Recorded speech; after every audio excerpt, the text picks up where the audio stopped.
Hello everybody, good morning. আজকে hair transplant সংক্রান্ত আলোচনায় কিছু বিশেষ টপিক নিয়ে আসছি। সেটা হলো যে অনেকেই প্রশ্ন করেন যে অপারেশনের আগে এত সব ব্লাড টেস্ট কেন করাবো, পরীক্ষা নিরীক্ষা কেন করাবো, আমি তো ভালোই আছি, আমার তো কোনো অসুবিধা নেই, এই সমস্ত টেস্ট করার কোনো দরকার নেই। তো তাদের জন্য বলে রাখি যে যে সার্জেন যিনি আপনাকে দেখবেন তিনি বলে দেবেন যে কী কী স্পেসিফিক টেস্ট করতে হয়, যেটা আপনাকে জন্য জরুরি। কি আপনার ফিটনেস দেখতে, শুধু ফিটনেস দেখা নয়, পরে আপনার সার্জারি কতটা সাকসেসফুল হবে সেটাও তার উপর নির্ভর করে। ঠিক আছে, এই টেস্টগুলো মোটামুটি হলো বেসিক কিছু টেস্ট আছে। আপনার হিমোগ্লোবিনটা দেখতে হয়, হিমোগ্লোবিনটা ঠিকঠাক আছে কি না। আপনার সুগারটা দেখতে হয়, আপনার থাইরয়েড লেভেল দেখতে হয়। এই সুগার আর থাইরয়েড লেভেল এগুলো কিন্তু উন্ড হিলিংয়ের জন্য আর গ্রাফ টেকআপের জন্য কিন্তু হেল্প করে। এই লেভেলগুলো ঠিক না থাকলে থাইরয়েডের আপনার উন্ড হিলিংও কম হতে পারে, গ্রাফ টেকআপ নাও হতে পারে।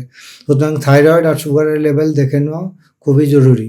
এগুলো সবসময় সাইন সিমটমস থাকবে তার কোনো মানে নেই, এগুলো সব সাবক্লিনিক্যালও হতে পারে। আপনার যদি ব্লাড প্রেশারও চেক করতে হবে।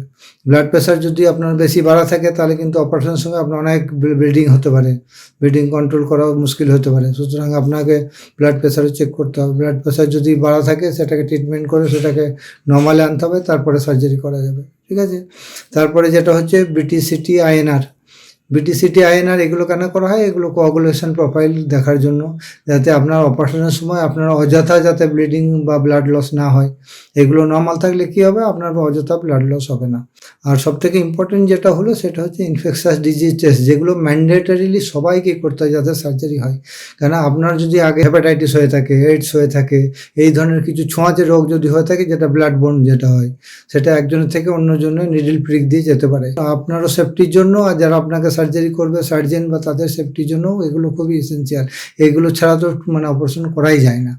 সুতরাং কিছু ম্যান্ডেটারি টেস্ট, আপনার ইসিজিও আপনাকে একটু করে দেখে নিতে হবে যে হার্টের কিছু আছে কি না আছে। সুতরাং এই যে টেস্টগুলো করা হয় এগুলো ম্যান্ডেটারি টেস্ট, এগুলো খুবই আপনার অপারেশনের জন্য জরুরি। এটা আপনার ভালোর জন্য, অন্যর জন্য না। এতে আপনি সেফ থাকবেন, আপনার সার্জারিও ভালোভাবে হবে, আপনি রেজাল্টও তাতে ভালো আশা করতে পারেন। সুতরাং ব্লাড টেস্ট নিয়ে ঘাবড়াবেন না, এগুলো করে নেবেন। এটা আপনারও ফিটনেস দেখাও হয়ে যাবে, তার সাথে আপনার সার্জারিও ভালোভাবে সম্পন্ন হয়ে যাবে। এই থাকলো ব্লাড টেস্ট নিয়ে। ভালো থাকবেন, সুস্থ থাকবেন, পরের ভিডিওতে আবার দেখা হবে।